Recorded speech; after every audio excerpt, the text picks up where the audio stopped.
Alhamdulillah nikmatil Islam wal iman. Asyhadu an la ilaha illallah wahdahu la syarikalah wa asyhadu anna Muhammadan abduhu wa rasuluh alladzi la nabiyya ba'da. Alhamdulillah ikhwatu fillah, di malam ini kita kembali di majelis ilmu yang membahas seputar akhlak yang kita masukkan di FB Risalah sekarang ya, karena lebih posisinya bisa lebih di share ya.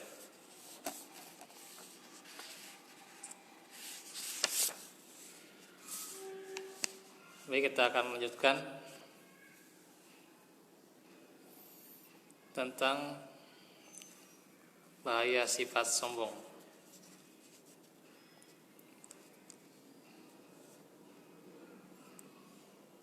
Alhamdulillah sudah dibahas tentang ayat-ayatnya, hadis-hadisnya, di mana bisa dibuka kembali surah Shad ayat 71 sampai 78, terus surah Isra ya 36 37, An-Nahl 23, Luqman 18, kemudian sebuah hadis ya, bahwa sombong itu adalah kebesaran Allah dan juga sarung Allah atau selendang Allah. Karena siapa yang mengambil salah satunya maka aku akan lemparkan ke neraka jahanam. Kemudian yang keenam, Rasulullah sabda, man faraqar ruhul jasada wa huwa bari'un min salasin dakhalal jannah. Barang siapa yang ruhnya terpisah dari jasadnya, meninggal dan ia terbebas dari 3 hal, maka ia masuk surga. Nah, di antaranya adalah al-kibr ya, wad-dain, dan juga wal-ghulul. Yaitu yang ketiga itu kesombongan, utang, dan khianat. Nah, ini berat ya. Apalagi masalah yang kedua, utang itu yang utang dan khianat. Yang kedua itu yang paling berat ya, kebanyakan ya. Soalnya suka dianggap remeh ya namanya hutang itu ya gitu. Pas ada gitu kan, malah bukan untuk dibayar ya, buat untuk shopping ya gitu. Memang ya itu kalau bisa Al-Quran sampai menjelaskan begitu panjangnya ayatnya ya masalah utang. Bahkan Rasulullah juga dulu kalau seandainya ada yang meninggal utangnya bisa ini nggak bisa menanggung, nggak mau mengeluarkan. Ya. Itulah sangat ini yang utang. Termasuk juga kesombongan ya.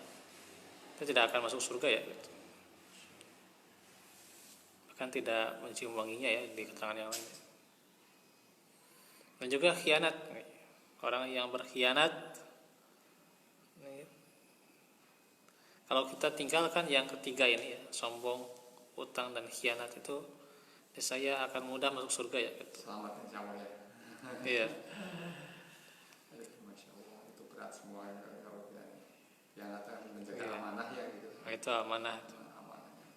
Ya kita hakikatnya amanah yang diberikan kepada kita, termasuk kepada diri kita sendiri, menapaki amanah banyak banget. Iya. Harus kita jaga. Terus mata, hidung, telinga, tangan, kaki, amanah semua ini harus dijaga. Harus dilangkahkan yang baik, diucapkan yang baik, diperlihatkan kepada yang baik, didengarkan kepada yang baik. Amanah semua ini. Terus riwayat Ahmad, Tirmizi, Ibnu Majah, Darimi, dan juga dari sahabat Soban radhiyallahu anhu. Kemudian yang selanjutnya hadis dari Ibnu Umar radhiyallahu anhuma, ma min rajulin ta'azama fi nafsihi wa yahtalu fi misyatihi illa laqiyallaha wa huwa alaihi ghadbanu.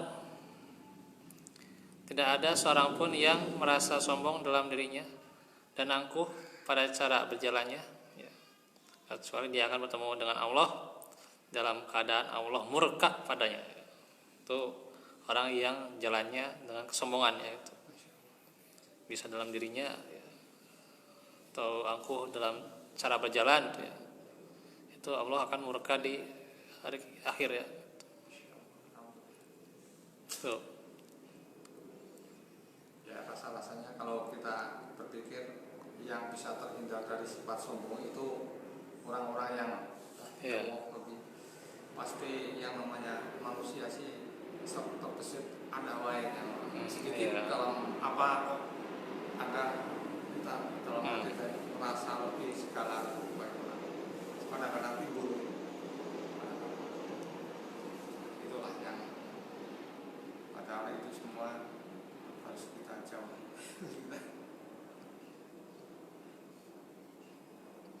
Nah, ini kesombongan, ya, kalau ada pada dirinya, ya, yang memang terkadang diri kita itu, ya, punya kelebihan, ya, apalagi orang yang berilmu itu, ya, itu kadang untuk menurunkan ego itu agak berat, ya.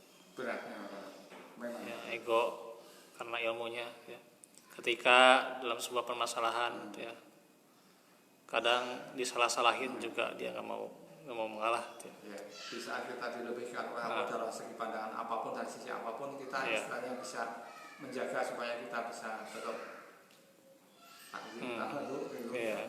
tetap kita bisa merendah, itu susah, gitu, ya.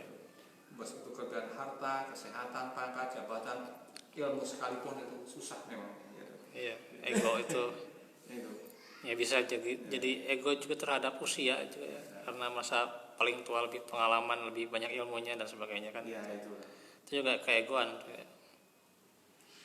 Itu juga faktor itu kebanyakan, ya itulah, ya itu.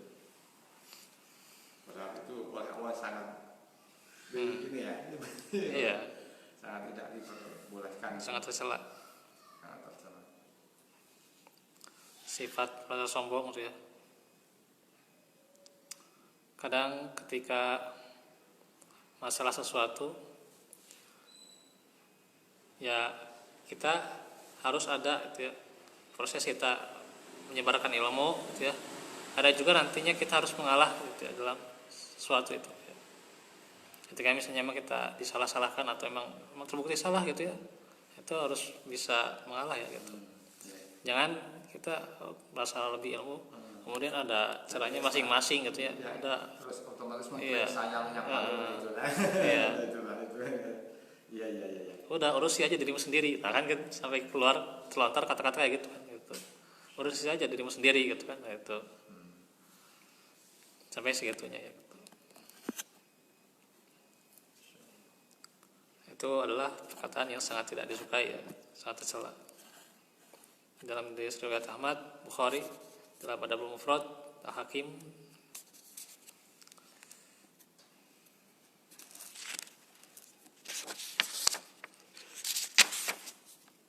keterangan yang ke-8, ya, sebuah hadis juga, la yadkhulul jannata man kana fi qalbihi misqalu dzarratin min kibrin. Tidak akan masuk surga orang yang di dalam hatinya terdapat seberat biji sawi dari kesombongan. Ini seberat biji sawi, ya, menurut seberat biji sawi akan masuk surga, itu. Itulah hadis yang harus kita takuti, itulah. Kalau dari makna itu kita istilahnya harus bisa benar-benar mentafakuri untuk diri pribadi kita masing-masing, seperti apa ancaman yang sudah di Innar rajula yuhibbu an yakuna saubuhu hasanan wa na'luhu hasanatan. Nah, seorang laki-laki bertanya, sesungguhnya seseorang menyukai kalau bajunya bagus, ya, dan sandalnya bagus, jadi dia suka kebagusan, keindahan lah, gitu. Apakah itu termasuk kesombongan, ya, gitu? Qala innallaha jamilun yuhibbul jamal. Beliau menjawab, sesungguhnya Allah maha indah dan mempunyai atau menyukai yang indah ya. Yang bagus-bagus Allah suka gitu. Berarti itu bukan ya, bukan kesombongan ya. Secara pribadi kita tidak Iya. masuk ke sana ya. Iya. Ya, misalnya kita Ya, secara pribadi tidak masuk, ya, tidak ada niat ya. ya, tidak ada niat untuk ke sana gitu. Memamerkan dalam Al kibru ya, batarul haq wa ghamtun nas. Nah, ini hadisnya. Justru kesombongan itu adalah menolak kebenaran dan merendahkan orang lain. Nah, itu ya. Menolak kebenaran yang sudah dikasih atau disampaikan ya, ditolak. Nah, itu juga kesombongan tuh ya, itu. Merendahkan orang lain jelas tuh ya, itu. Riwayat Muslim, At-Tirmizi dari Ibnu Mas'ud radhiyallahu anhu. Nah, sekarang perkataan dari para sahabat nih ada 4 nih. Yang pertama Abu Bakar As-Siddiq radhiyallahu anhu. Seorang tidak boleh merendahkan seorang muslim karena muslim yang kecil di sisi Allah adalah besar tuh. Dikatakan oleh Abu Bakar muslim yang kecil ya. Mungkin kedudukannya ya gimana gitu ya gitu. Tidak ada apa-apanya lah kata kita mungkin miskin dan sebagainya gitu. Tapi di sisi Allah adalah besar gitu ya. Karena perbuatannya, karena ketakwaannya ya. Karena kemuliaannya itu ya, gitu. Jadi sisi kita kecil gitu ya gitu. Ya. Kemudian Al-Ahnaf, ini mungkin seorang ulama ya. Aneh bila anak Adam sombong. Jadi anak Adam itu sombong itu aneh sebenarnya itu. Heran-heran lah gitu. Karena ia keluar dari tempat mengerainya itu kan air kencing ya 2 kali gitu. Dia mengucapkannya kayak gitu ya. Aneh gitu ya gitu. Kan yang kita keluar itu kan air kencing ya dari kemaluan kita gitu ya gitu. Jadi aneh gitu ya, kenapa anak Adam sombong gitu ya. Dan dari fisiknya saja sudah ada kekurangannya gitu. Kita buang air saja kan itu kan. Nah itu, kenapa kita harus sombong gitu ya gitu. ya sangat tidak patutlah kalau dalam manusia itu memamerkan kesombongan itu karena manusia itu hakikatnya sangat indah sih gitu. Lemah sangat indah, apa yang patut kita sombongkan itu sangat tidak pantas. Kita bisa yang kita punya yang kita nggak akan pantas. Terus Muhammad bin Husain bin Ali rahimahullah tidak masuk ke dalam hati seseorang sedikit pun dari kesombongan kecuali berkurang kemampuan akalnya. Seukuran apa yang masuk dari kesombongan itu, sedikit atau banyak ya. Jadi orang yang sombong itu seolah-olah akalnya ya berkurang gitu. Karena kalau orang yang berakal benar-benar dia mentafakuri ciptaan Allah, dia tidak mungkin dia timbul pada dirinya kesombongan ya gitu. Ya kalau menggunakan akal yang benarnya terus kita kembali kepada Allah, itu bukan ukuran untuk kita sombongan ini, pasti ya tidak akan berbuat seperti itu. Ya, itu bukan ukuran untuk kita. Terus Zaid bin Aslam, aku mendatangi Ali bin Umar, maka lewat padanya Abdullah bin Waqid mengenakan baju yang bagus. Lalu aku mendengarnya berkata, wahai anakku, tinggikanlah sarungmu, karena aku mendengar Rasulullah bersabda, Allah tidak akan melihat kepada orang yang melabuhkan sarungnya karena kesombongan ya. Tapi kalau ini tentunya secara pendapat ya tentang mungkin masalah isbal dan sebagainya itu ya. Jadi intinya mah karena kesombongannya gitu ya gitu. Kalau masalah isbalnya emang agak panjang ya kalau dibahas ya. Bagaimana selisih pendapat dan seterusnya itu ya gitu. Ya intinya ya jangan sombong gitu ya. Ketika berpakaian gitu ya gitu. Apalagi sampai melabuhkan pakaiannya karena kesombongannya gitu ya gitu. Nah itu pokoknya mungkin ya.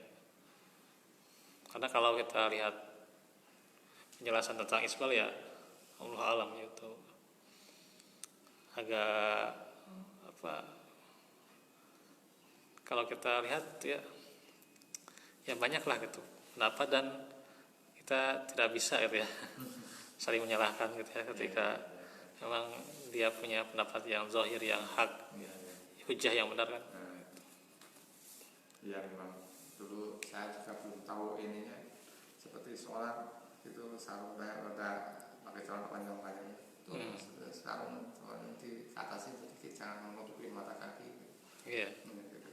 Yang minimal katanya sampai mata kaki minimal ya gitu. Ya itu kan dalam hadisnya kayak gitu ya. Tapi ya tergantung niat sih. Ketahuilah bahwa sombong terbagi kepada sombong yang tersembunyi ya. Ada sombong batin, ada yang zahir ya, yang nampak gitu.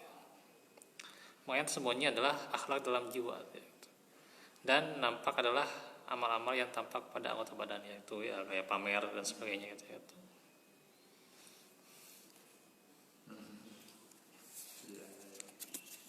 Masalahnya untuk kita menghindar dari sifat sombong itu ya, kalau lah kita dipresentasikan itu masih berat gitu, masih ya belum bisa bersih dari sifat itu, belum bisa terhindar mutlak dari sifat itu. Ya, kadang-kadang memang terbesit dalam hati pikiran itu, kadang-kadang timbul itu. Ya kita niatnya sudah akan menghindar, tapi kadang-kadang Iya. kadang-kadang sifat manusia sifat ini ada ya dalam segi apapun. Yang pas kita bacaan dalam baca gitu kok benar, dalam hati katakan melihat orang lain itu bacanya gitu, saya Iya. ya itu kan orang otomatis gitu. Ya itulah. Ya tidak mudah, tapi ya tetap yang namanya orang itu kalau sudah menuntut ilmu itu kan pasti dia menuntut ya. Iya, kita sudah hidup gini, Iya. sedikitnya ada patokan lah, punya ini, punya. Ada mungkin kalau kita lihat usia itu ya, ada orang yang usianya 20 tahun ya, seorang perempuan dan sebagainya, atau laki-laki juga kadang dia di usia 20 tahun ke sana itu ya, itu bisa menundukkan pandangan gitu ya. Artinya kan dia rendah hatinya itu ya. Ya bukan menundukkan pandangan karena malu saja ya, memang itu kan sudah dianjurkan juga itu ya, karena kan qadul basar ya gitu. Hanya saja tentunya di sini juga memperlihatkan kerendahan hatian dia gitu. Apalagi dengan lawan jenis. Iya, betul. Apalagi dengan lawan jenis. Di jalan di mana tempat kadang-kadang yang tempat kita sengaja juga kadang-kadang ya gitulah. Ya memang berat banget. Makanya kalau orang sudah menuntut ilmu itu pasti merunduk dia gitu. Ya maksudnya dia rendah hati gitu ya. Gitu. Oh ini kan misalnya usianya baru 20 tahun, apa yang bisa diharapkan gitu ya kan, suka kayak gitu kan. Padahal dari segi akhlak kalau dia menuntut ilmu dia pasti bisa gitu ya. Jadi pasti bisa mulia sifatnya gitu. Bahkan kalau sudah tahu itu hukumnya, dia setelah ini ada unsur kesengajaan itu bisa 2 kali, sudah tahu tapi ada kesengajaan 2 kali ini. Nah itulah bedanya. Kalau memang tidak tahu sih rata ini sudah tahu, tapi unsur kesengajaannya beda lagi. Ya namanya ilmu kan butuh pengamalan ya gitu. Nah sekarang anwaul kibr ya, macam-macam sifat sombong atau takabur ya. Di sini ada takabur juga ya, bisa kepada Allah, bisa kepada Rasul, bisa kepada sesama orang ya. Yang pertama kepada Allah, sombong seperti ini merupakan sombong yang paling jelek ya dari macam-macam kesombongan ya gitu. Ini bahaya itu ya. Karena kita sudah dijelaskan itu ya bagaimana sifat-sifat kesombongan, apalagi ya sombong kepada Allah itu ya. Aduh. Waliyazubillah. Yang kedua takabur kepada Rasul ya. Karena menganggap diri sendiri lebih mulia ya, dan lebih tinggi dan lebih hebat lah gitu untuk tunduk dan patuh kepada sesama manusia seperti kepada manusia yang lain. Atau kadang-kadang di thariqah tertentu ya, merasa dirinya punya thariqah tertentu sehingga saya lebih mulia daripada Rasul. Waduh. Ada. Iya. Surah-surah sejarah itu ada. Iya. Nah, kan membandingkan antara Syekh Abdul Qadir Jailani itu hampir katakan sejajar dengan itu, jadi sejajarkan sama. Jadi kita direkayasa atau gimana iya. Dalam ininya. Aduh, ya Allah, memang. Itu soalnya bahaya ya, sampai seperti itu, sampai sombong tuh kayak gitu ya. Sampai segitunya. Nah, yang ketiga, takabur kepada sama orang. Nah, ini adalah menganggap besar diri sendiri ya, dan memandang orang lain lebih rendah gitu ya. Nah, itu. Tentunya kalau memandang lebih rendah segala. Iya. Ya mungkin kalau kita pandang dalam segi keekonomian atau kepandaian atau dari segi ketampanan dan lain-lain itu kita istilahnya ya Allah, memang susah ya Allah. Mudah-mudahan bisa sedikit-sedikit karena sudah tahu ilmunya begitu. Iya. Hanya harus ada peka sosial ya, kepedulian sosial itu harus punya gitu ya, gitu. Supaya tentunya kita bisa menghormati orang lain ya, gitu. Baik pada sesama gitu, baik pada tetangga dan juga orang lain sekitar kita juga, dan juga orang lain yang jauh ya, saling mendoakan gitu, dan sebagainya gitu, ya, gitu. Nah, itu saja dahulu ya yang kita bahas nih. Masih ada Anwarul Kibr ya, yang disebutkan dalam hadis nih itu. Dan juga sebuah hadis nih, kita bisa amalkan sebuah hadis ya. Ini hadisnya tapi dhaif ya. Tapi ya kalau sebuah doa kan nggak masalah ya, hanya sebuah doa ya, nggak termasuk kemestian lah gitu, nggak apa-apa ya. Allahumma ij'alni saburan waj'alni syukuran waj'alni fi ayni sagiran wa fi ayunin nasi kabiran. Ya Allah, jadikanlah hamba sebagai ahli syukur, dan jadikanlah hamba sebagai ahli sabar, dan jadikanlah hamba kecil ya menurut penglihatan hamba, tapi besar menurut penglihatan orang lain. Ini bisa diamalkan ya. Nah, itu saja dahulu ya. Wa'alaikum minkum, insyaallah nanti kita lanjut di kesempatan berikutnya. Rabbana atina min rahmah wa hab lana min amrina rashada. Rabbana atina fid dunya hasanah fil akhirati hasanah wa qina adzabannar. Assalamualaikum warahmatullahi wabarakatuh.